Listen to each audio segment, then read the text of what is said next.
No. Something like It's got to be louder than that. It's got to be something. Were you getting your involved?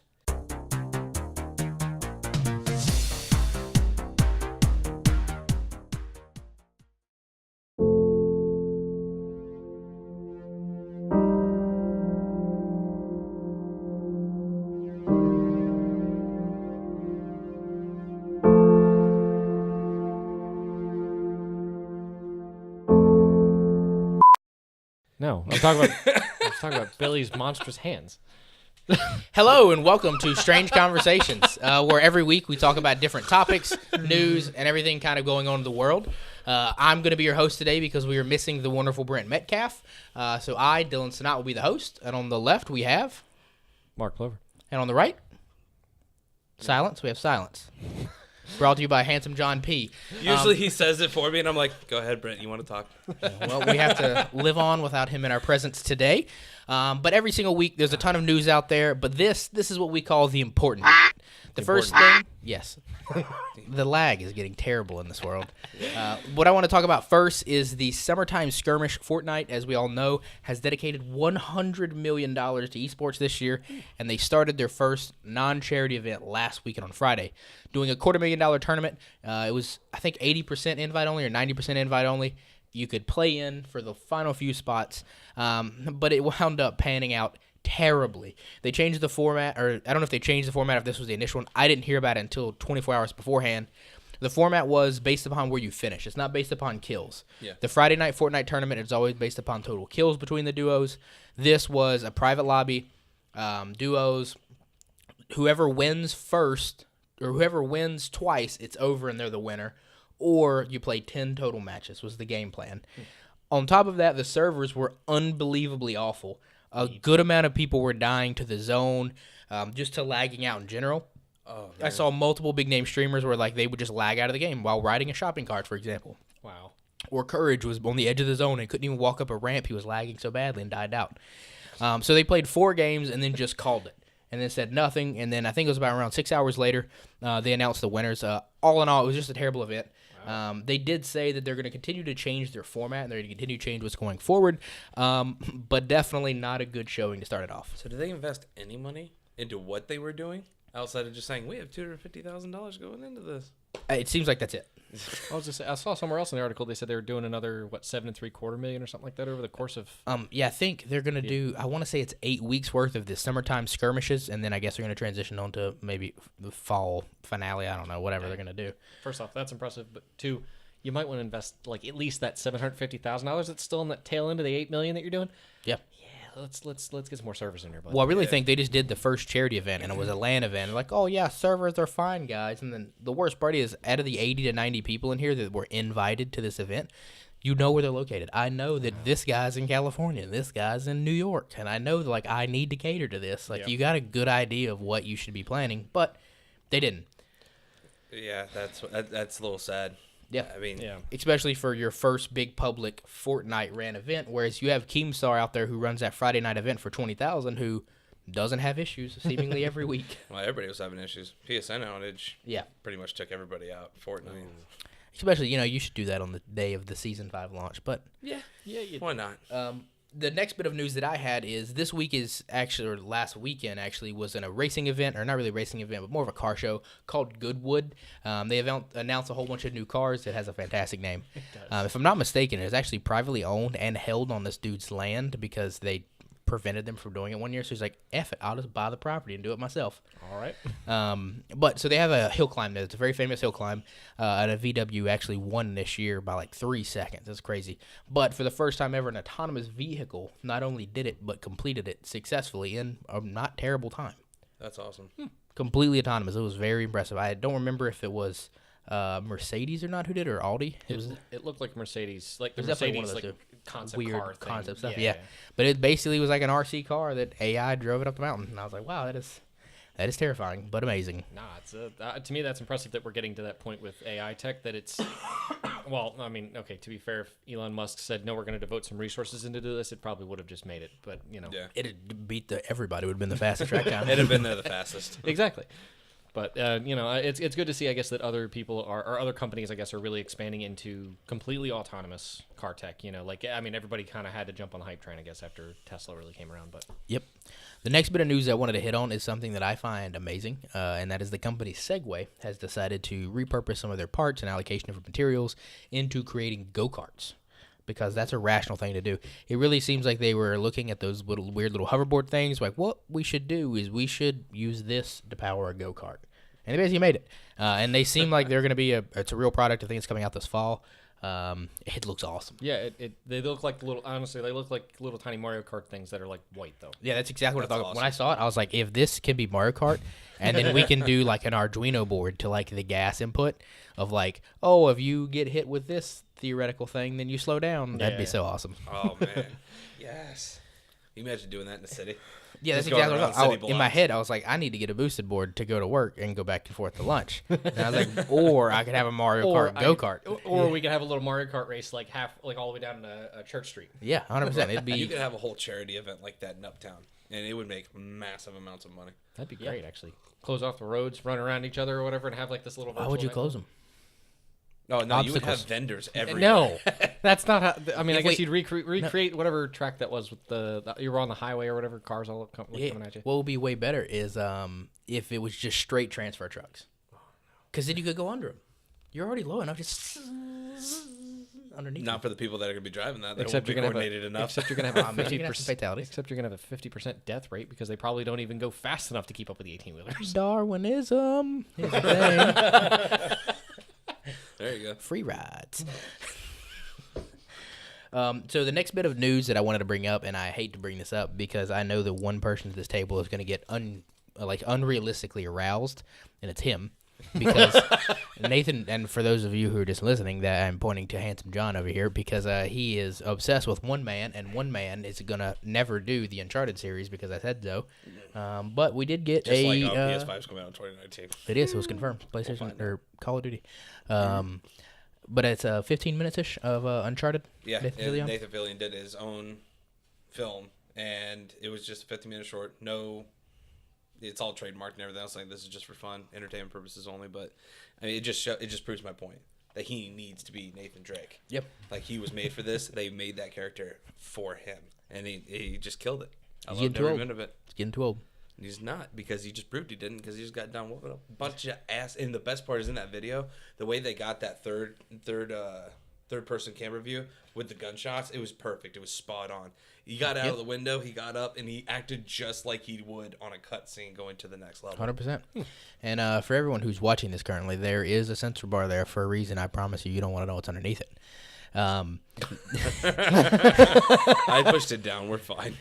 The next bit of news comes out of TennoCon, which for those of you who don't know what TennoCon is, it is the Warframe, I guess, convention that they hold every year, and they announce a whole bunch of stuff for Warframe. Warframe has been getting ridiculous amounts of updates for probably the last 5-6 years now. I know when the PlayStation first came out, it was one of the launch titles, and it had been on PC for a good while before that. And they continue to add more stuff, and they added a new, extremely difficult section. And IGN actually posted an 8-minute walkthrough of it, and I linked it down below as well. But you want to talk about that, John? What does that have to do with me? Or does he? It is the Warframe. What?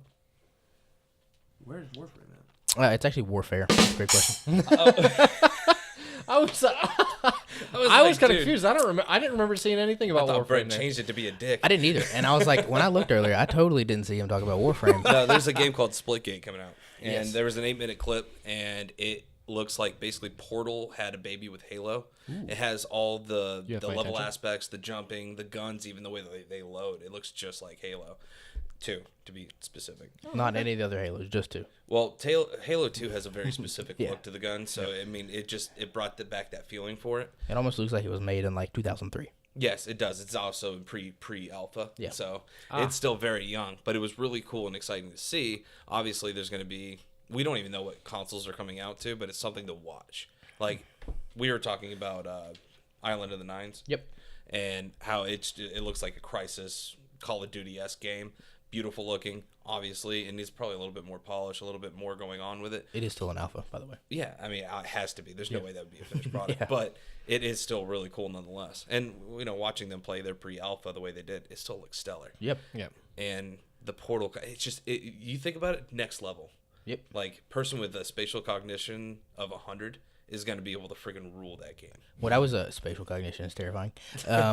Actually, what I thought about when I saw it was if you ever watch Rick and Morty, Rick has a portal gun, and he'll just all the time be walking and just instantly like bloop it down, and him and Morty like fall into the hole, and there's in another dimension. That's like how instantaneous it felt. It was like, oh, I'm just walking, bloop, I'm gone. Yeah, it was like when they shot it, they were all the way across the level map instantaneously. It wasn't like you were watching your shot go or anything, or like even the other people saw it. It was just And hopefully that's not something that, I mean, I'm very conflicted. A part of me would be like, oh yeah, probably should be realistic, but another part of me is like, whoop whoop. It's Portal. What's realistic about this? That's true. Well, what's cool is you think about it, you shoot a portal, you can throw a nade at it, and it's going across the way, and you already know where it's going to land. Yep. I mean, nowhere safe. Nowhere. Yeah, exactly. You're just gonna bloop behind people, and you're trying to get sniped by a You're little going to be camera. constantly Boop, got him. moving. You're going to be constantly flying, that going sounds around. You're going to get fantastic, really actually. good at aerial combat. Yeah, it's Definitely. almost like Call of Duty killed that.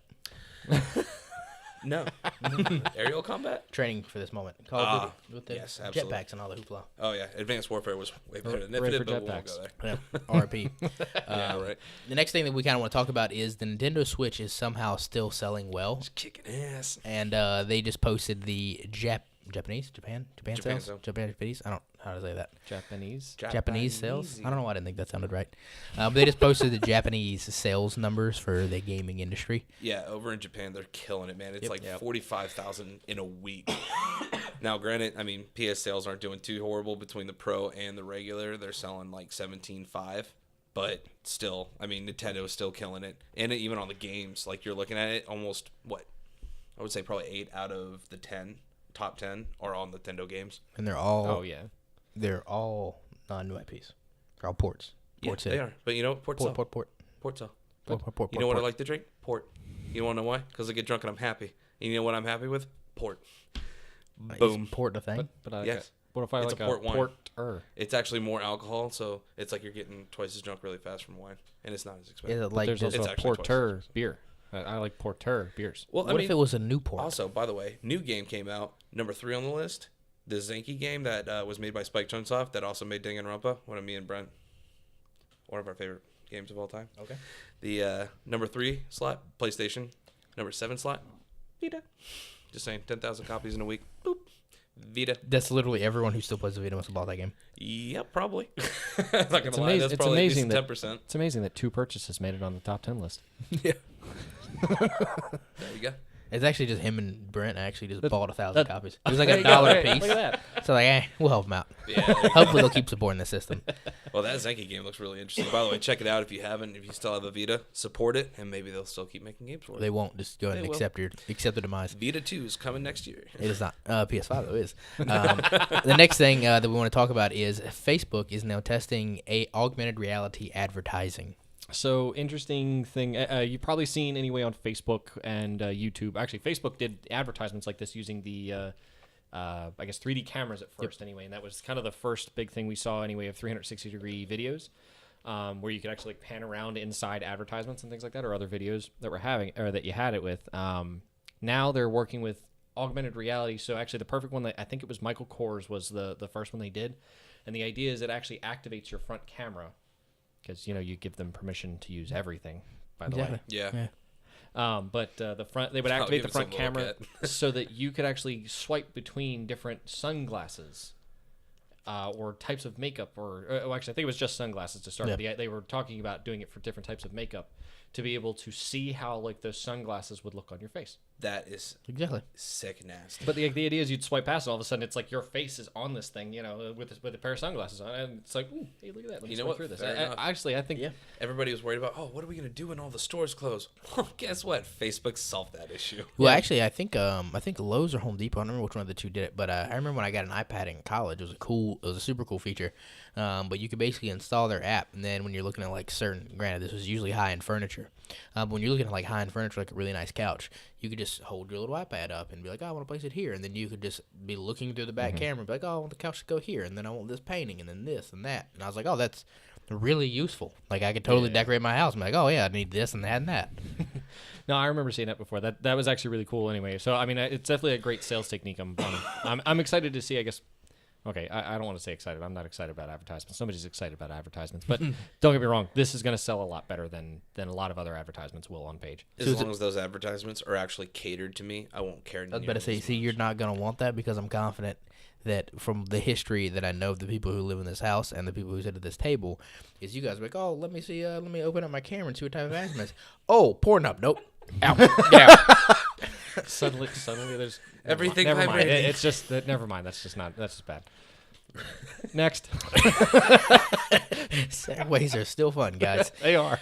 The NVidia has now taught its AI to flawlessly remote watermarking for its videos, which I'm very conflicted on this because this is something that you and I have talked about for probably in excess of 5 years. Because we used to take photos back in the day of like car events and stuff like that. Yep. And watermarking is very challenging because if you watermark something, it looks like trash. And if you don't watermark something, people just take it.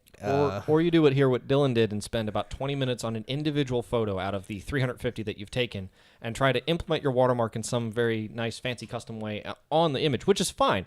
It just means you have to spend about half an hour on each photo. Yeah, so basically you would just be looking at it and say it's like something on this paper. I would just this set. I would just replace like this logo with my logo. Something no one would ever notice, but if somebody rips it later, I'm like, hey guys, that right there is mine, you idiot. Way too much work. I don't recommend that. Anyway, so we had talked previously about NVIDIA using frame interpolation anyway to take like 30 frame per second videos anyway and turn them into 120 frame per second like slow-mo videos basically. And the example that they used in that was a car essentially drifting across a wet surface. And it was only 30 frames, so you saw like the choppiness anyway of it like sliding across, and they filled in the gaps there. So what they've done is they've used roughly the same kind of artificial intelligence anyway, using, I think they said the sample size was like 1,500 photos with and without watermarks, and it allowed it to try to remove the watermarks. So they went one step farther with this. It's not just watermark removal, it's noise and grain removal. That's impressive. So like it had the example, actually, honestly, the most impressive one, if you guys check this out and look for the video, it is the most grainy photo. Like looking at the photo, you cannot tell it's a koala on a tree. That's cool. Like there's so much noise on it, you can't even tell. But the AI completely brings it back to a proper photo of the koala on the tree by filling in the gaps of everything else around it. What's really impressive to me is, one, what Google is already doing with the Pixel 2's camera, just because they do the depth of field, and they do everything that your iPhone does, they do everything that the Samsung does, and all of those with 2 cameras. They just do it with 1 and straight processing power. And it seems like NVIDIA is getting really close to that. Yep. My only, I guess, desire and my issue with watermarking still is that I just feel like there used to be a website called SmugMug back in the day. And what it would do is whenever you clicked on the photo, you couldn't obviously right-click and click Save As. Well, that works for your 40% of Good Samaritans, and then the other 60% know that you can hit the Windows button and type in snipping tool and just take a picture of it. So what I've found interesting is there are certain sites with videos, at least, whenever you try to use the snipping tool, it blacks out the video. So I don't know why. There has to be some easy way to be like, oh, the snipping tool is activated, blackout photo. Because I feel like that would be one of these, because you can obviously already right-click to disable Save As. I mean, I feel like that's up to whatever you're viewing the photo in. But right.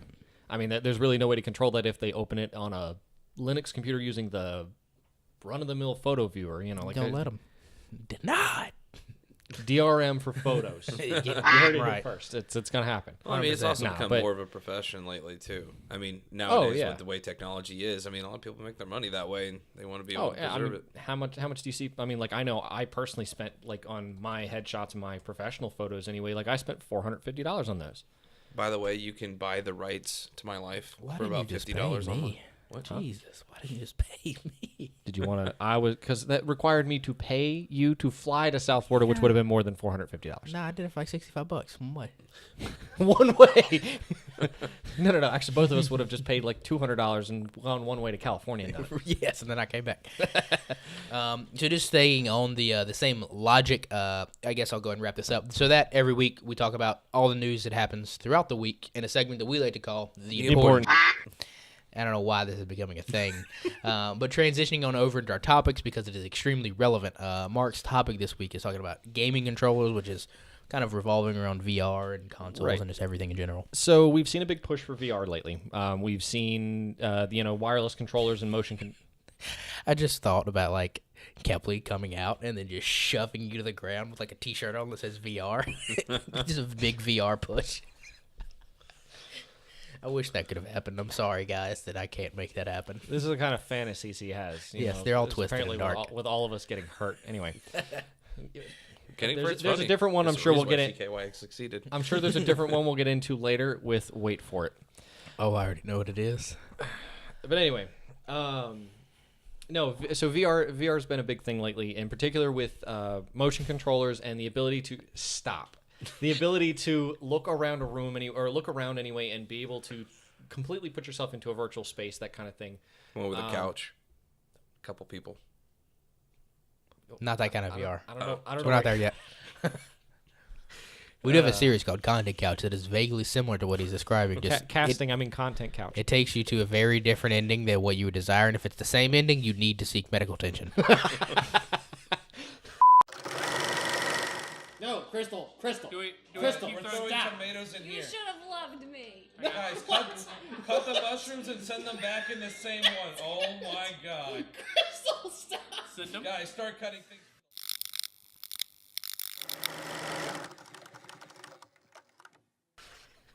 Anyway, I wanted to see, I guess, what kind of interface, what kind of control you guys could see coming next, or what kind of interface would you like to see next whenever it comes to gaming, whether it's motion control, whether it's like some sort of infrared reader, or like an improvement upon like the old camera systems, or something along those lines. Because like, I mean, like me personally, I would like to see an improvement on the camera systems and maybe go to a completely infrared reading system. So like the ability to read it like infrared points whenever they do recording for what's it called? Words, simulate them into sentences. Yeah, animation, like animated Mocap. Huh? Yeah, that's it. Mocap. Yeah. Okay. So like the ability to put like dots all over you and read points anyway, where they use infrared cameras basically all over the place, or infrared light with cameras all over the place to read with very high precision what they're doing on different parts of their body. So that Didn't the Kinect try to do that, but failed? No. Actually, that didn't have points on your body, and it was a single camera interface. Yeah, I mean, I know, but they pretty much did the same thing with like Just Dance and stuff like that, right? Well, yeah, roughly. Somewhat And similar, yeah. the idea was that they actually built a wireframe around your body, but the thing is, it was only so good as identifying your hand to your elbow to your shoulder and so on, like So it was building super light. a very, very like weak frame, I guess, of your body as you stood there. But if you, especially with upgraded tech now and computational power getting smaller and smaller, or I'm sorry, more computational power in a smaller form factor, having the ability to have multiple cameras around to be able to read what your motion is like and have a central place to basically handle what kind of input it's getting from those different angles would make your motion a lot more precise. Gotcha. So I mean, like something like that. I don't trust you behind me. I guess we're gonna start with John since Dylan's walking out. Okay, he's fixing something. Anyway, what do you think? Well, I mean, for the most part, if we're talking about just peripherals, I mean, he did mention dick rings earlier. look, I mean, I was trying to keep this PG, but since we broke the dick ring barrier, there's nothing about this that's PG. Let's be real. it would be interesting to see something like, I mean, VR was technically born for the porn industry. Born for the porn. Born for the porn. It would be interesting to see something come to light with that. You know, we were talking about like, you know, something with fleshlights or, you know, some dullage or some, I don't know, rings of some kind that just send signals and do things. I don't have anything for these dudes. But what I would like to see with it really is actually something involving with shooting games. Okay. I think it would be really cool. They already made a ballistic vest that responds to shooting, and I think it would be Oh, really cool yeah, to yeah, I integrate saw that. Some of them even have the intensity towards it actually starts to hurt. Yeah, I get to test one of those at PAX one year, and the one I tested was just pressure sensitive, and it kind of vibrated. Now, if you're claustrophobic, that is the last thing on the face of this planet you should ever do, because it feels like something is literally squeezing the breath out of you. Also, you know, for us heavy boys out there, they're not meant for us. It's a tight fit. I do think it's going to be a law of diminishing returns to an extent, just because, to me, the issue is I think finite movements are hard, like something like Just Dance, like it doesn't really matter exactly what your fingers do, but your body's kind of doing the motion. Right. Whereas like a shooter game, like it's going to be really hard to see me pull a fake trigger, for example. And on top of that, while playing a game, do I really want to have to pull that trigger? Because pressing X or the trigger is really easy on a controller, but like a gun or something real is like, it's just challenging. And it's like, I mean, I understand that everyone preaches realism. I think we're going to get to a point where we're like, no, we're lazy. Can we take it back like 4 steps, guys? Yeah.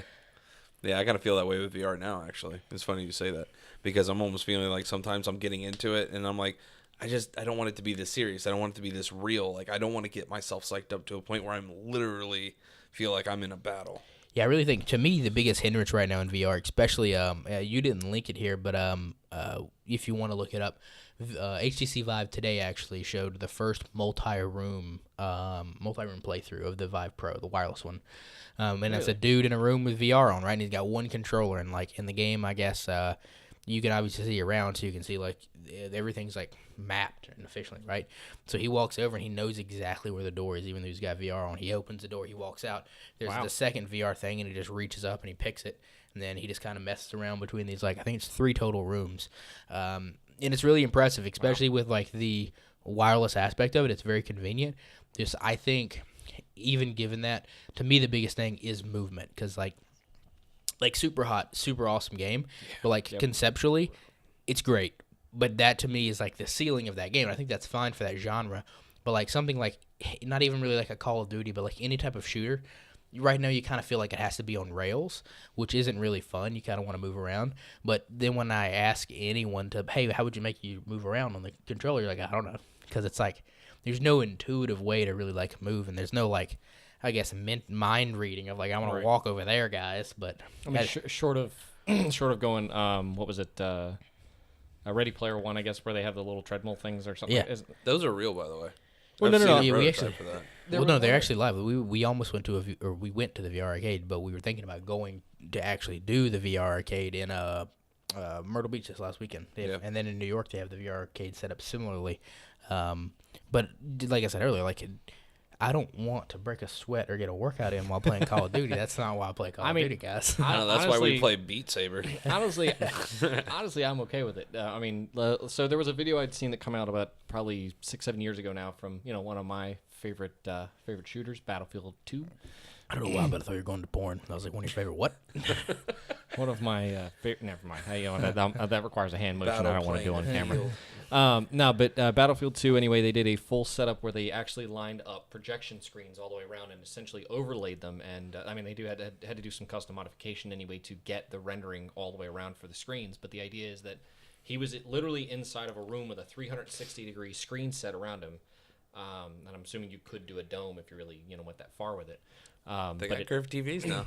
It had a camera system like to track where his body movements were using IR transmitters on his body, so that if he went to a certain position, it was like he crouched. If he stood up, it was like he stood up. If he went prone, he went prone.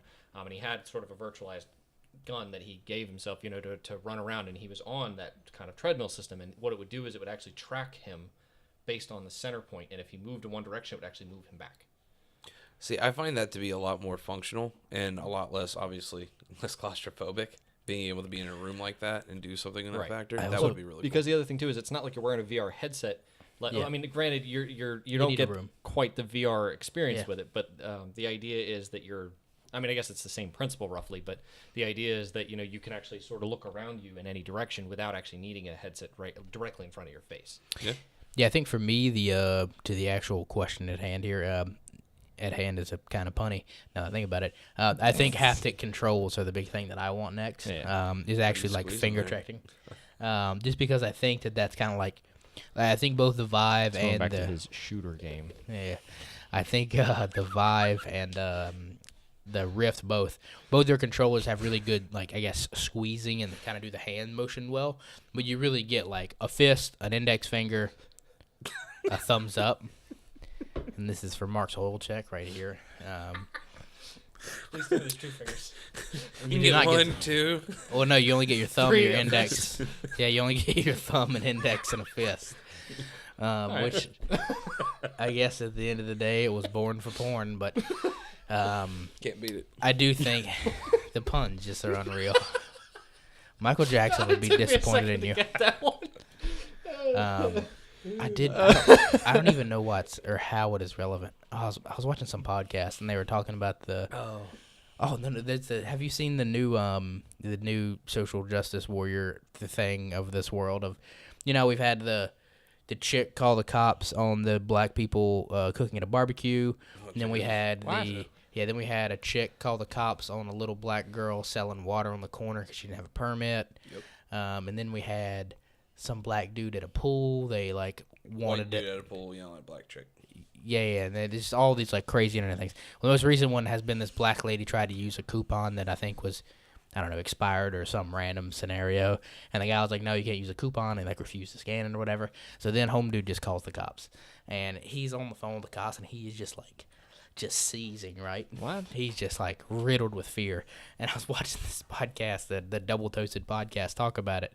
And they bring up that he looks exactly like one of the dudes from Just Beat It, who his dance move is just As soon as you guys said that, I just thought about the gif they had of that guy that's pulsating. Man, that was a long trail to get to that. You're like, it was. there. It took way too long to explain. I can that. see how you got there though. The trail was interesting. But I think haptic gloves of some nature. I still want to hold something when I play. I don't know exactly what it would be, and it could be still very similar to the Vive or the Rift controllers now. Right. But I think having full dexterity versus just kind of the three, the fist, index, and thumb motions, I think that'll be kind of big. Especially when it comes picking things up, and it may be something where we're holding the freaking spirit baton or something with just nose or fingers on there or whatever. I think that would be cool for something that was manual combat based. I think that would be really cool. I mean, if you were gonna do something like that, then I almost feel like we'd almost have to go with an open system. Yeah. To be able to allow other manufacturers to build their own systems, their own, physical controller devices. So, you could have somebody who develops, for example, a gun or handguns or something like that you interface with the, or you actually interface with on the game. Yeah, it would almost be like if we had a shared utopian universe that was, backed by Sony and Steam, and everyone just made hardware for these devices, right? So just hardware manufacturers, maybe Xbox makes the guns and the controllers, or the ones that you use, and then you use the Sony ones. It's almost like someone proposed this legendary idea beforehand, right in front of your faces. It's almost like that's and it'll never happen. It's so sad. Sadly, it's possible. I do think it is very odd that we don't see more third-party peripherals. I would anticipate, and I don't know this factually, but I would anticipate that Oculus and HTC both have kind of locked down the third-party support. Well, I don't. Well, yeah, okay, fine. They've locked down third-party. I don't know support. if they have. That could totally be wrong. I'm really? assuming. Oh, I was going based on your word that they. Had. Anyway, that was assumptions. Anyway. It's probably a good assumption because I would assume that someone out there could probably make a cheaper than whatever it is, $100 controller set. Part of that too is I think they did a good enough job with their own controllers that you don't really feel like you have the need for any other kind of peripheral or interface like that. I mean, obviously, except for PlayStation, we're ignoring PlayStation, by the way, because PlayStation's controller. I don't know if anyone from Sony ever will watch this, but if you do, God help your controller. Do something. Anything is better than what you have. They were also the first, to be fair. What do you mean? With the Move in 2011. Yeah. And guess what? One of those two had a joystick. You know what they did when they released it? Got rid of it. Yeah, I know. That was. You already had it. You were there. You were there. Yeah, that was sad. No, I mean, if they come out with something that you have, I would be totally thrilled. Honestly, that is one of the main reasons why I don't play my VR as much as I should. I know everybody's touting VR right now, but yeah, those Move controllers suck dumb. Yeah. That was almost in unison, actually. Yeah. It was. All right. It's like it was born for porn. They gonna bring that mod for you too, John? The dong sucker. Should I leave you two on camera? It'd be awesome to play with the dongs, if you had this option, she has tongue ring. John, why? Why, God? This episode is rated R. For raunchy. We need Brent here to keep things clean and civil. Clean. I think you'd be asking for other features. What if she has the split tongue? Is there a feature for that one? There better be. I mean, come on, dude. We're obviously not getting the VR for the regular people here. We're looking for the fetishes. Can't we just go full tentacle and everything in this regard? Gotta go furry. The too. hesitation can If you're gonna go there, you gotta go furry. Okay. I'm trying to figure out how you would do it. If though. you did that, you're gonna need to replace like the material of these devices. Worf. Yeah. Here is your alpaca edition. This is made with the best It's artesian just a fur. multi pack of like different types of hair. Brought to you by Amazon. Yeah, they probably would. No It's- shame. You'd have no doubt it'd be on there and Which, be by like, the way, Amazon, what the hell is up with your servers today? They freaking suck. Amazon Prime Day, my ass. But anyway, stepping back to the topic. Sorry. No, I think HTC did a good enough job with, or Oculus did a good enough job anyway. I don't know which one, but both of them actually, I guess. But both of them did a good enough job anyway with their own controllers anyway, in the in the way that the motion controllers are handled, that you can do almost everything you would with a normal controller that was together, but it's obviously two pieces, so you can actually do all full motion controls. So I think they did a good enough job that they don't need third-party interfaces, because you can do everything with a gun or a rifle or whatever else with that. To some extent, obviously, you see people, try to do like hand motion things that still drop. So, this entire topic, what I wanted to bring up at some point was the ability just to tell kids to go outside and play and have a real life. But instead, we've been talking about guns and rapes and sexual things. There was nothing So you about know what? rape. Kids don't ever I don't know why we do brought that. up rape. Nobody mentioned rape. That was actually kind of rapey. Anyway, I think we're done with this one. We've been strayed away from it for a good bit here. But We strayed away from the beginning. It's just so easy. Oh, man, but can you imagine, though? That would be amazing. Split tongue. I'm so sorry. I'm so sorry. That was all you. That's your fault. I didn't even go there yet. next. So the next thing, we just want to keep it on the gaming realm. John this week brought up that I guess when you're a company and you're making like, I don't know, $300 million a month off of this stupid little game called Fortnite, you can choose to restructure your Unreal Engine licensing because, Epic can do that. Yeah. But it does benefit the developers. So it is all in all like a good cause. Yeah, I mean, going from 30% to 12% is pretty freaking steep. Yeah. But in the end, I'm wondering what their game plan is. Like, yeah, you get more people using your Unreal Engine, but did you really have? I mean, I guess from what I would understand, that certain engines do things differently. So Frostbite is different than Unreal, which is different than Unity, and they serve their purpose. So where are they trying to? Who are they trying to undercut is my thing. Like they're trying to put it out there in positive PR saying, hey, we're doing this for the developers. And we're going back to 2014, by the way, and also giving refunds to developers for these. Like, I think that's it's insane. I think it's twofold. I think one, $300 million a month from a game, obviously can make you care a lot less about the bottom line, which is why they could A, afford those refunds, and B, afford this going forward. And I think they don't think Fortnite's going to slow down, which I don't think it will for a bit. I do think that If they keep screwing up the way they have. That's true. There's a good chance it might. I do think that a good chunk of this comes from scenarios like what happened with Star Citizen. Star Citizen originally backed off used the Unreal Engine, if I'm not mistaken, and then decided to switch over to their engine. And maybe that choice could have been because, hey, we don't need to take 30% of our income once we make this game. Yeah. Also, the game wasn't out, and there's a whole bunch of other hoopla with that scenario. But if you're a developer and you're creating a game and then you start to get some sense of momentum of like, hey, this game's going to take off, I feel like because Unreal doesn't charge until I believe you release the game. So if I show off the game and I show off it in Unreal and everybody's like, oh yeah, this is going to be a huge game. You're going to sell millions of copies, right? So why wouldn't I just be like, cool, if I'm going to make 10 million, they're going to take 3 million. But it would only cost me an extra $1 million to build the engine, so I'll just do that. Yeah. Yeah. I mean, that's fair. So now it's only going to cost you an extra $1 million. So I mean, I'm not that deep into the analytics of what it costs to actually build engines. Right. Though someone like Kojima building the wrong. Fox engine is like super crazy cool, but then at the same time, do you really need it for something like Firewatch? Yeah. Or totally. Portal? Yeah. I mean, granted, Portal, you can do whatever you want with that. Yeah. The biggest part to me is it's almost like if are they trying to push someone down far enough to where they could acquire them? And I'm like, so if you think about it, like they're trying to make their Unreal Engine more, if they're able to acquire, say, I don't know, Unity.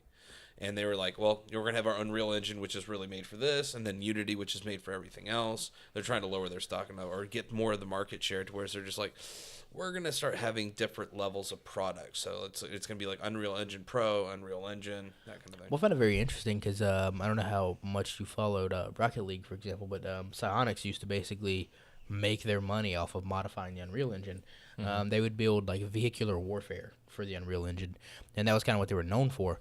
But then obviously they could build out and they could make more things and do things on their own.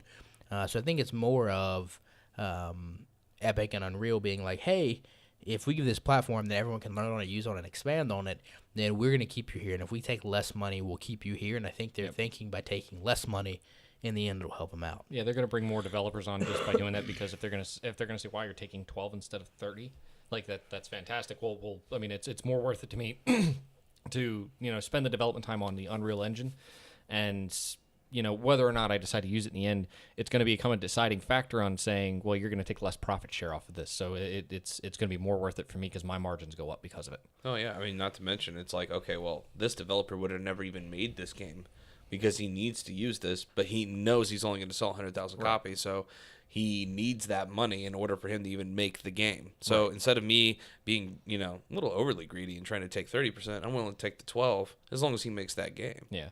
I mean, writing your own engine, from the limited bit I know about like game development, as from our buddy John. Yep. Writing your own engine is extremely difficult if you have a very wide spec game. So, for example, for Star Citizen, that was a huge lift. Yeah. Mostly because there's so much to take into account with that game engine, or with that game in particular, let alone the game engine for the underlying code that you have to write. However, though, I mean, I feel like they broke probably a good number of limitations anyway that they may have had with Unreal Engine by writing their own, because then they can continue to modify it from there. Yeah. Versus games like Firewatch that have, fine, a gravity mechanic, movement mechanics, and then very, very like weak texture rendering. I mean, there's really not a whole lot you got going on there. I mean, the geometries are extremely simple. It's not really. It's not necessary. Like going with something extremely small. By the way, not saying Firewatch was made with Unreal.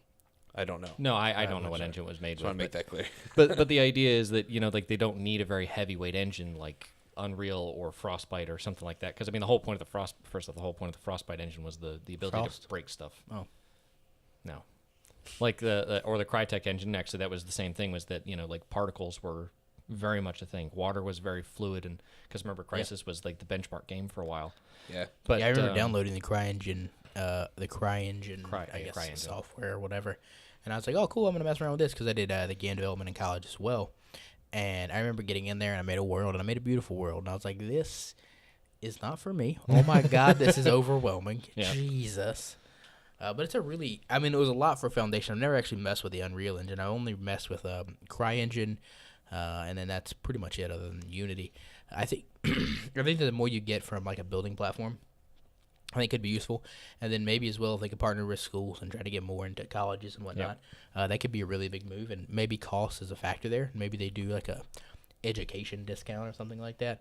That could be something super useful as well. Yeah. It almost seems like they're going to Google route too, maybe with finances. Fortnite's bringing in a crap ton of money. Yeah, you don't need money. You're pretty good. Exactly. So, like Google puts a lot of money into things that literally don't make it money. Just to have because they can, it betters the world for it, and like the revenue that they make off of searches still, or search advertisements, is still astronomical.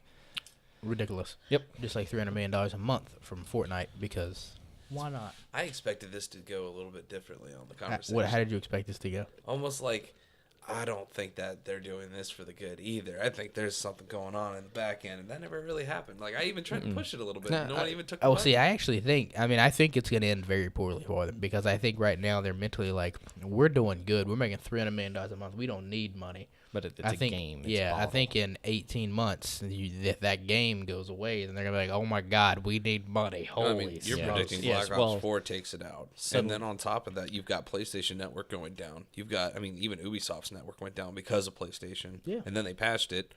Prepare for the PS5. Yeah, well, kind of insult to injury after they got done crapping on everybody, and then their PSN goes down on this first day of Season 5. Yeah, it's almost like good. Right on the heels of PS5. Just going to roll on over to that new utopia. Yeah, no, I very quickly see that 12% going back up, way up to 40, actually. And I also think that I just find it very interesting, because I don't know how much the Unreal Engine is based upon multiplayer, but maybe they're using Fortnite as a learning example. Like, hey, this is how we scale servers. Hey, this is how we do multiplayer. Hey, this is that and that and that. So they could be using it as a giant learning exercise and making leaps and bounds in it. I don't know iteratively how they do their releasing of engines as well. They could be about to release a new variant of the engine, and they're basically like, hey, we're done paying for it. We've already spent all the money on R&D. We just got to release it. Here it is. That'd be cool. Yep. Yeah, like a brand new version or something like that. Maybe some new physics features, particle features, something like that. Yeah. But no, actually, that I think that'd be really cool. Actually, that would be a great PR, our marketing standpoint too. Because I mean, this is going to bring just bringing it from 30 down to 12% is going to bring a lot of indie developers over to Unreal Engine easily. Oh yeah. A Which new you would version. think Unity would be where the indie would go. A Yeah, new exactly. version for a new generation coming 2019. Really, like December 31st, 2019. Yeah, So like is that- December 31st, 2019. Yeah. But it comes out before that because, they don't give you the dates initially, right? Yeah, that's true. They'll just put it in So like they say that, then they're like, "Oh my God, we had to wait a day. It's actually in 2020." No, that's not how it's going to go. Not at all. It'll probably actually be like, October, November range that year. You got holiday time. Almost like the PS4. Neat. But that's pretty much it for the gaming side of things. I wanted to bring a little bit of a different topic to the table, being as I know that both of you really like vehicles. Brent, being as he's not here, is a nerd, and he drives what do you call that thing? The Bat Spark. The Bat Spark. Although he put the bat logo underneath Spark, so it's the Spark Bat. It's the Sparky Bat. But But that doesn't make any sense. it doesn't. But Brent I'm isn't still a. calling it the Spark Bat. I want you to because it's gonna infuriate him. Exactly. He's gonna watch this and he's gonna get mad. I hope 343 so. Bat Spark. But Brent is not a huge fan of vehiculars. However, us three, we all are. Indeed. And we are heading to a very interesting Goodwood with the autonomous car and whatnot. Made me think about... Deep Valleys. No, We're heading to a good wood. We are. made me think about kind of the futures of cars. And I just recently sold my Tesla pre-order. And with I didn't know you did that already. Yeah, it was a couple weeks ago. But with Tesla on the horizon, the Tesla Model X is a car I've considered heavily, as well as the Porsche Mission. Yeah, the Porsche Mission X. I think it's called the Mission, or no, Porsche Mission E. Are cars I've considered heavily of acquiring, and those are mainly for the autonomous functions. They're electric cars. And that seems to be kind of where our society is heading. You have a couple countries in Europe currently getting rid of fossil fuels within, I think it's by 2025 is the earliest. Yep. So they'll have no more fossil fuel cars there. So it does seem that e-cars, at least for the time being, are going to become the future. But I just kind of wanted to see, what do you expect from cars versus what do you want? Because at the end of the day, like, I may talk about getting a Model X or a Mission E or some type of crazy new cool electric car. However, I really want a straight piped, big body, naturally aspirated, obnoxious, gas guzzling car, and those are going to die. Yeah. And I know that, and it sucks. Well, buy them now, keep them, put them in a garage, keep good care of them, Right. and you're going to be able to sell Let it them for a get grandfathered. buttload of money. You could sell a Pinto as long as that thing was punching out some gas fumes. Yeah. And people would buy Poking that holes thing in the for good ozone, money. baby. Yeah. So not really a good prediction. Although I would imagine if we do make some sort of law decree anyway, like we did with backup cameras, that every car after 2017 or something like that, or 2016 has to have a backup camera. I see us going to a complete electric vehicle market whenever electric motors eventually becomes, like, the production of electric motors becomes cheap enough and efficient enough that it becomes more reliable than a gas motor. I thought he was He's going to gonna blow. hack me. Jesus. He was like, I was like, what? The worst But- part is it kind of like builds, so it was like 20 seconds of me just staring into Mark's eyes like, I'm so sorry for what Yeah, you're I was about gonna to say he had a really concerned look on his face. I was concerned. Anyway, He's going to blow. I see us going completely to electric and making it from a legal standpoint, making it a requirement to produce electric vehicles, or make an electric option at least. The only thing I see with that, though, is, and the not good part of that, is gas guzzler tax immediately comes to any vehicle that requires fossil fuels. If they're trying to push it hard enough, yeah. From Exactly. a person who had a vehicle that got less than, I think, 12 miles to the gallon, the gas guzzler tax already sucks. Exactly. By the way. But that's what I'm saying. You have to pay gas guzzler tax. Better get with your registration every year. You have to, did you have to pay gas guzzler every year? Yes. Yeah, there you go. But the idea is that 10 out of 10, don't recommend. It was worth it, though. I promise I was you. gonna say I already want a car that's that requires that. But anyway, Is there a grandfather clause? No, it's the gas guzzler tax, I think, is based upon your vehicle's average. it is above a certain year. I thought, though, wasn't it? That's what I'm hoping for. Maybe, I don't know. Because Because I remember I like vintage I cars. mean, 25 is in North Carolina the year for registration and emissions, at least. Yeah, You don't have to get an inspection. or Yeah, anything. before yours is. Well, no, actually, the year that was a specific year, 1991. Anything after 1991 required emissions inspections. So I the know that 'cause Pinto's still I in. owned a vehicle that was right on that border. But no, it not good. I definitely see gas guzzler tax coming back as a thing, especially if it becomes an economical or Social issue. yeah, if it becomes a social issue where everybody's like, well, and let's be real, it's gonna start at San Fran. I'm gonna say San Fran's good. I was about to say, when it comes to transportation, I mean, California in general Yep. is usually the leader in anything going on. Oh yeah, exactly. So you'll But- know it's coming. But yeah, I see any kind of gasoline vehicle becoming a gas guzzler or requiring a gas guzzler tax. We'll probably see maybe a resurge in, I would say, government subsidy for purchasing electric vehicles. Even though they put a vehicle limit per manufacturer for I don't understand it. Yeah, they do some type of weird taxing now, and it's really bad for trucks of the gas and then also the volume of gas, like guzzling vehicles or whatever. So I know that there's some big tax now. That's part of the reason why if you drive a truck, unfortunately, I also drive a truck. but That's why yours, the trucks are more. Yeah. It's a you don't pay pink gas one. guzzler on that, do you? I do Drives not. a pink truck. Sadly, it's not. I wish it was. It'd be Pepto-Bismol pink if I could make it. But no, the gas guzzler tax, I believe, in North Carolina starts at 15 mpgs. But it's Yeah. across bodies unless you have special variants. You know what's a special variant? A 392 shaker. Fun fact.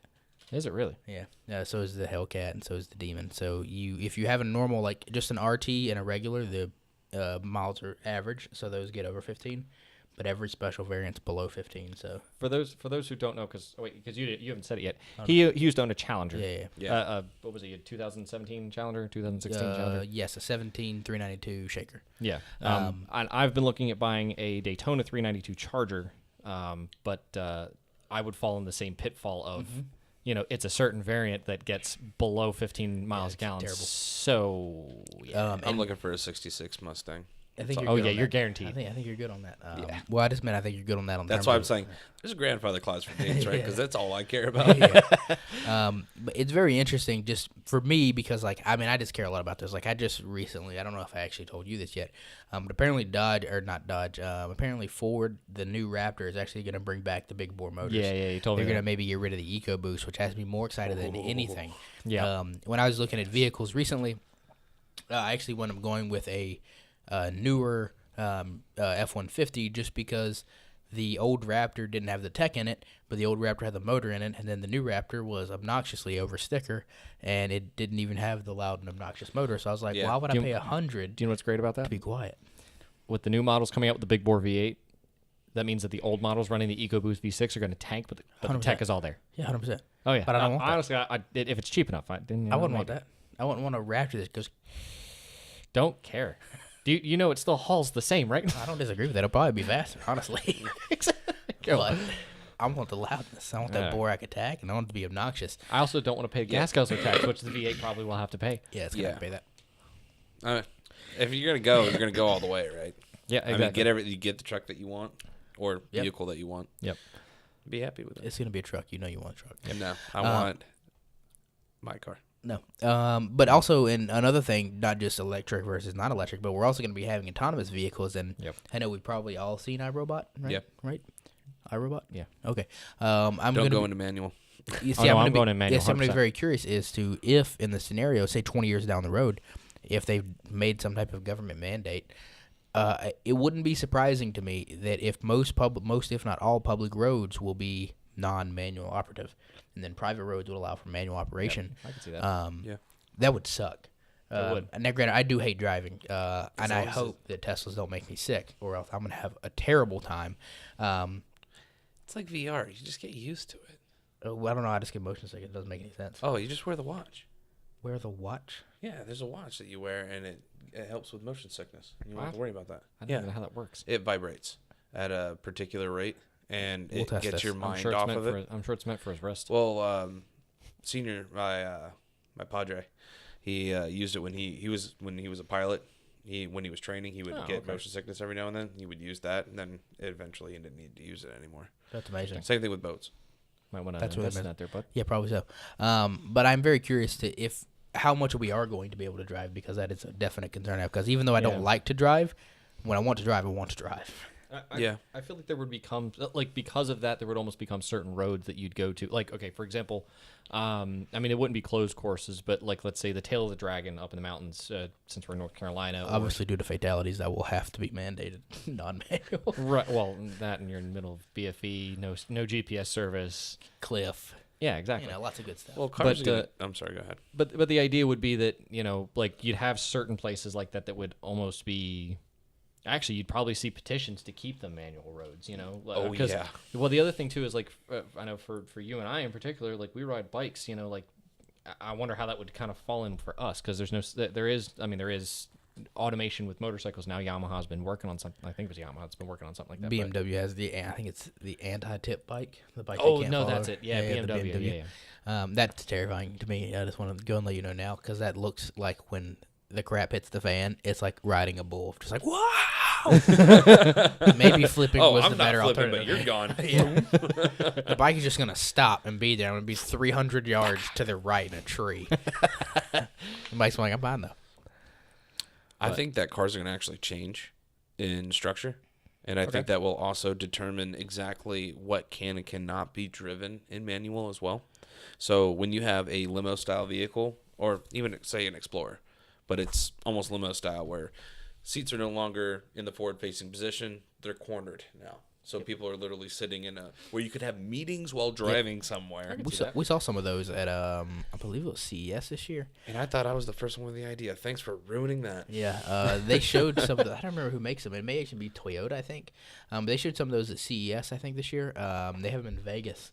They were using them as like a testing type thing.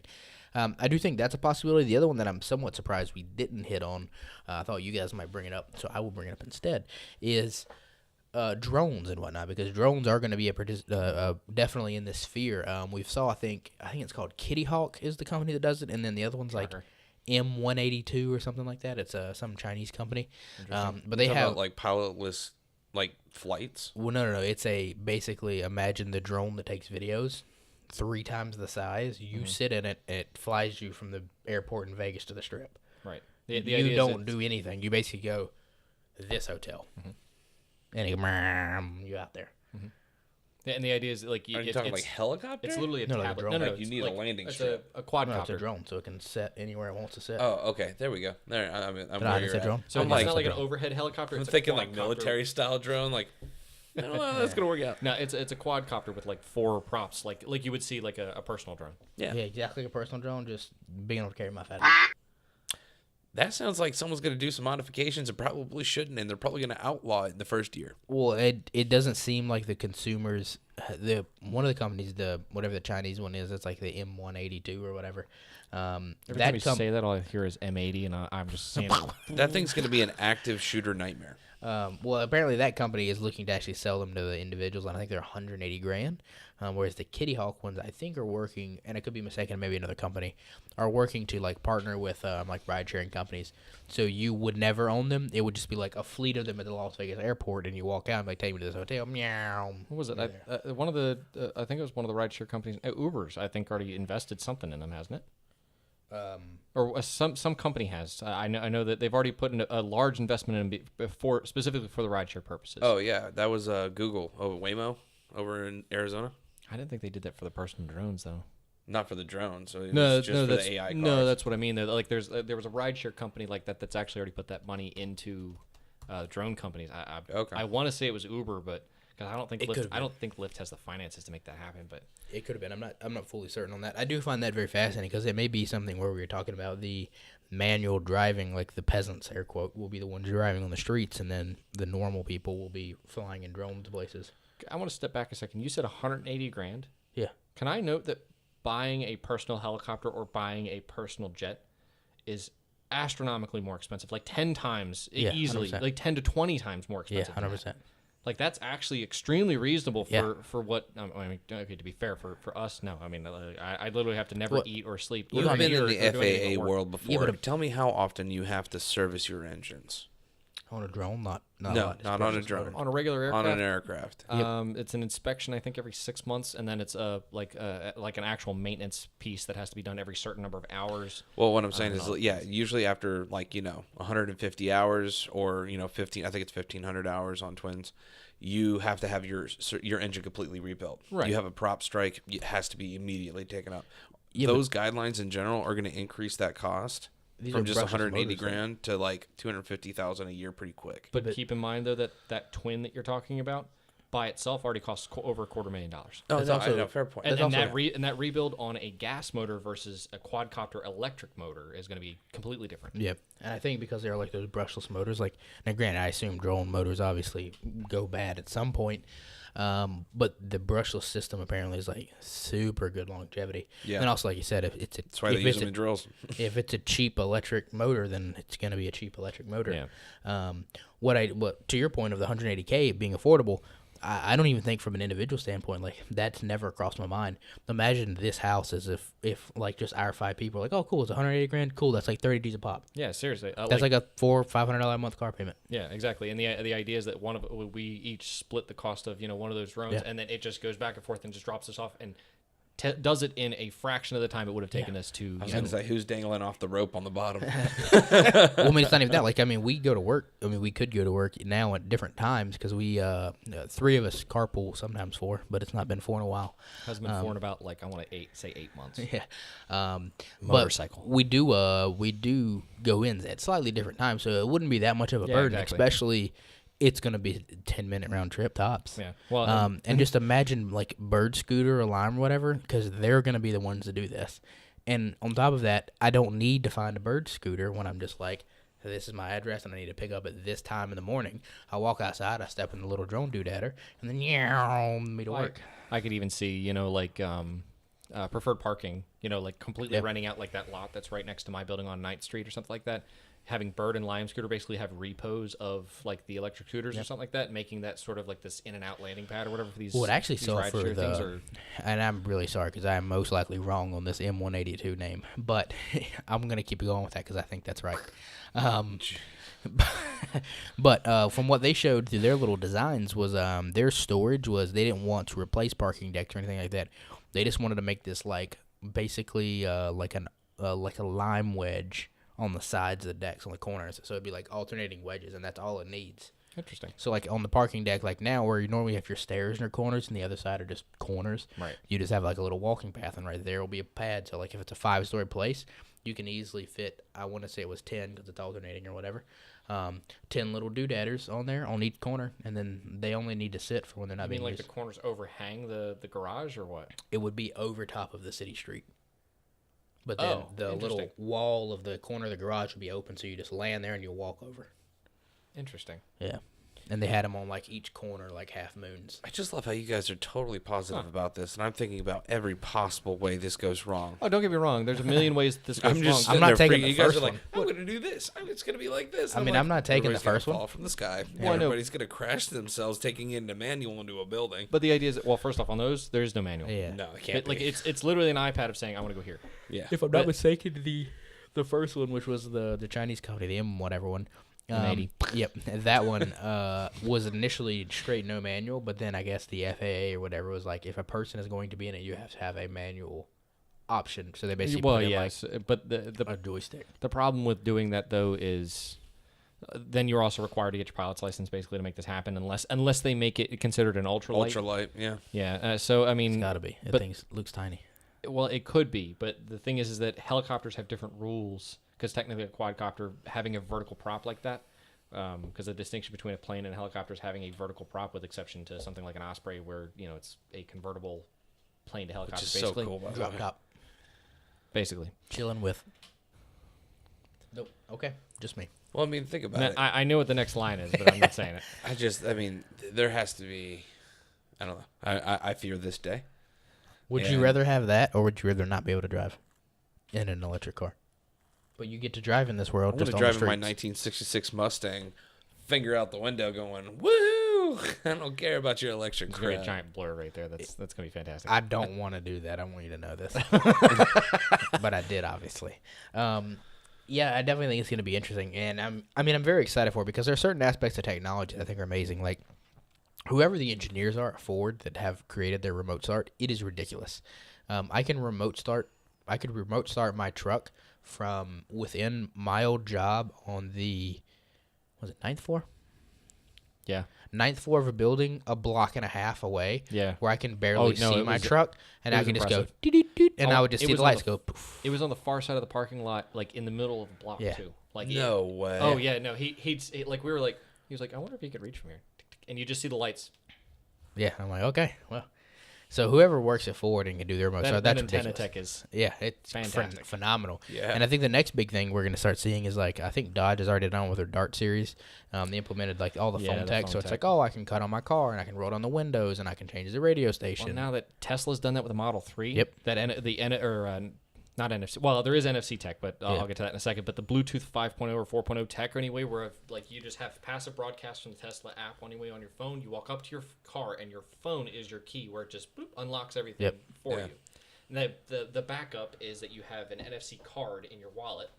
The idea is you take it out, you tap the window where it's supposed to be just in case your phone's dead, and you can still get in and start your car with it. That's cool. Yeah, that's actually honestly, I think that's going to be the next big tech.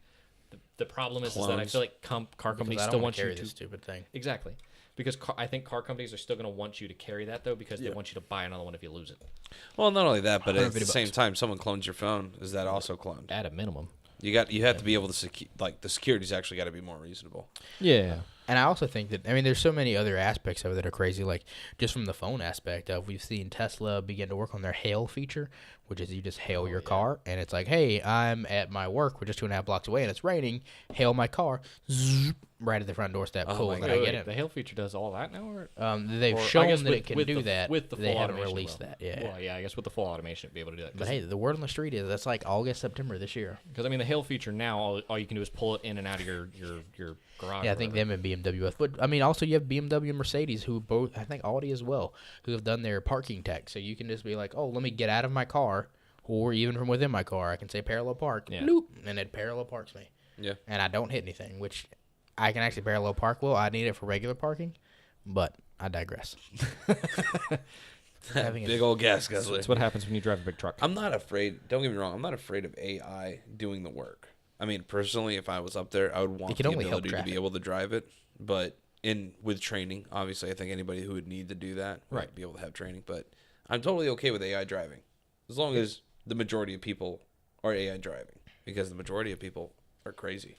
I'd be okay with it, and that would take out how many fatalities that would absolve. Yeah, and that's what Musk always preaches when people are like, "Oh, your car ran into a transfer truck," and he's like, "Yes, there was one crash today this year from my car. There's 4,500 a day from people. Yeah, I'm sorry that I have one a month." Everybody's just waiting to jump on the gun, going, "Ooh, I said I was the first one to say you're a dick." Yeah. But now I'm excited to see, I guess, what comes next, especially with some other car companies making pushes for things that, honestly, first off, the phone feature getting in my car should be kind of a duh feature by now. Everybody has a smartphone. Bluetooth 4.0 has been out for at least 3-4 years now to do that. Phone encryption is not really a thing right now. It's almost like that. Actually, every phone has encryption. There is encryption, but it's not that strong. It's almost like these phones could do the NFC thing just on board, whereas these phones couldn't do the NFC thing on the window. Or at the very least, have a phone cover that acts and does that for you. Or you could just get one of those phone covers with a card. Literally, your phone cover has an NFC chip that it registers in it. Oh yeah, for something like this, yeah. Except you'd have to plug something in the bottom or whatever. But for phones that don't have NFC, yeah. But a good number of the Android phones. Well, no, my thing is it's NFC. Not dependent on the phone, so no one can access it. It's completely separate. You're talking from a security perspective, or Bluetooth 4.0 is extremely secure as it is. I actually really like, once again, I don't know why. It impresses me every day of how much crap that I've talked about Mustangs for generations, and just Fords in general. And I hate you. Yeah. And granted, I did drive, it's like a 96 or 97 Explorer, and I drove that thing into the ground. We called it the Exploder. It was close to exploding the whole time. That year did really well. The creaky suspension was my favorite. Oh, yeah. Or the smell of pesticide. Yeah. Either way, what's crazy is a bad trip. What's crazy is that car was from 1996 or 1997, and the tech in that car, like in hindsight, I mean, I drove the car in like 2010 to 2012 or 13 range. The tech then it was still really relevant. I mean, it had the screen for like the gas left on it. It had like the full power seats and everything. It had the touchpad on the outside. And my truck now, like. As much as I super enjoyed some of the cars that I've had throughout the years, like the Ford key code access, super convenient. Yeah, well, because like they finally carried it over from Mercury into the Ford lineup too. Yeah. Because like the only ones that you'd ever find it on was Mercury vehicles. Like my dad used to have Lincoln. a Grand Marquis. Yeah. Oh, maybe Lincoln had it. I don't know. It was Oh, my Mark 7 had it. Oh, did it really? Yeah. Okay, all right. Yeah, but Ford never had it on their vehicles until like, late 90s. Yeah, exactly. And I mean, I think stuff like that is like super cool because, like you said, like, oh, my phone died. How can I get in? If I know my passcode, like, if anyone else knows my passcode, obviously they can get in my car and have another issue. So if you just have like, really, it's a 5-button code, or it's a 5 Yeah. different button code, not a 10-button code. Even if it goes 1, 2, 3, 4, 5, 6, 7, 8, Yeah. 9, 0. Like it's 5 buttons. It's not. not and I also think like we may even Well, as long as see. it's combinations, not permutations, you'll be all right. I don't know. The Explorer one was so faded on the buttons. It was the unlock code. It's pretty obvious what it was. I mean, you knew the 3 buttons you needed to hit. You just didn't know the order. Well, that definitely narrows it down. It does. I'd have made some scratches after a while. Because what's worse is 2 of the buttons were really worn down. The other one was kind of worn down. So you had a real good idea that you pressed those twice. But I think between stuff like that, and I think even like biometrics and just stuff within the car, like I think the Model 3 Dash is just so gorgeous because there is no Biometrics speedometer. would be interesting. Yeah, like Thumbprint reader to get in the vehicle. eyes in the visor, eye reader. You don't even need the other. But I say, yeah, you just need iris. You just need iris scanners. Let's go back to the porn topic of I will rise.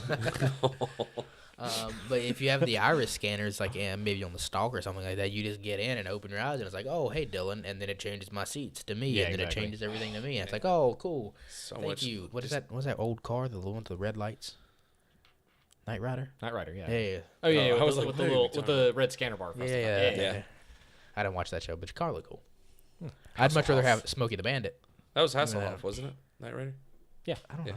On the I wasn't asking you. on the OG Knight Rider, Yeah, yes. bearded There man. was a remake of Knight Rider though that took a GT500 back in like 2009. They like took a GT500 and they made it Knight Rider. They did make a new Smokey the Bandit. What was that? The Thunderbird? Made a new one of those? Is it Thunderbird or is it Grand Am? The Thunderbird was the one that had the goofy round lights on it that they immediately stopped after 2 years of production. what was Burt it? Reynolds is the only thing I That know one, about yeah, Smokey yeah. and the Bandit. Yeah, whatever his car was. No, they just did a reprint Firebird, of it. probably? Might be the Firebird. Or the Prowler? I don't know. No, Yeah, they did do a remade new that. Prowler, so They remade that, and it's I don't know. I think it's cool. I'm totally surprised you actually knew about that. Yeah, I Knight decided Rider. on David Hasselhoff. The Never saw only you thing, being a fan of Knight Rider. the only thing I ever even know David Hasselhoff is from is SpongeBob. that's it. fantastic. Not And you know, Baywatch? With I was Pamela gonna say Anderson? that's the reason he was on SpongeBob was because of Baywatch. Really? Yeah, No, I never watched Baywatch. Oh, that's your mistake. I never Don't saw watch Baywatch it now. either, but- Don't bother. You can't do that. No, I it's just still heard worth that it. Even No, with Pamela Anderson, it's not No. savable. Yeah, I just heard the Pamela Anderson was in. That's all I got. Yeah, that's all they have. And actually never knew. And actually never knew that Pamela Anderson did anything other than Baywatch and Tommy Lee Jones. Yeah, That's the only thing. yeah, he was. I didn't know she had an actual job or not. Yeah, it was Tommy Lee Jones. Okay. It was a good job. Pays well. Yeah, Pays real well. But all in all, those are the topics that we no, have Tommy brought Lee to. Jones. What am I What? thinking? That's not. It's He's still thinking about VR porn Thornton. now. He got Billy real Bob excited. Billy Bob Thornton. But No, these are the. that was Angelina Jolie. Never mind. Sorry. I'm gonna yeah, kill yeah, him. that's right. From I need Brent just one of to- my favorite movies, actually. But so those are the topics that we have brought to you today. If you have any questions, updates, comments, concerns, anything, leave it down in the comment section below. We're probably wrong. Whatever that M number is, I'm probably wrong. I'm confident Mark and John M80. are also probably wrong with some Not stuff. about the VR. So feel free to correct us unless it's about the PS5 not coming out next year. Also, make sure 'Cause you're wrong. Subscribe. Click the bell. You know, Hit the It subscribe should be, button like, down right there. here. I'm gonna point in this. Tell direction. us That what way. kind of Or that VR way. tech you want. I'm Yeah. really curious actually, to see what you come up with because I'm pretty sure that we were only on the shallow end of the pool. Yeah, I'm pretty that's- sure we're about your to go end was real definitely deep. shallow. Oh, I'm gonna go deep. But yeah, if you have anything that you would like to add to any of the conversations we brought today, from the VR controllers, from the Epic cutting the cost of their development software, or what do you want to see in car tech? Feel free to let us know down in the comments. We'll be there replying to you and interacting with you. As always, don't aim for the bushes, and we'll see you next time. Oh.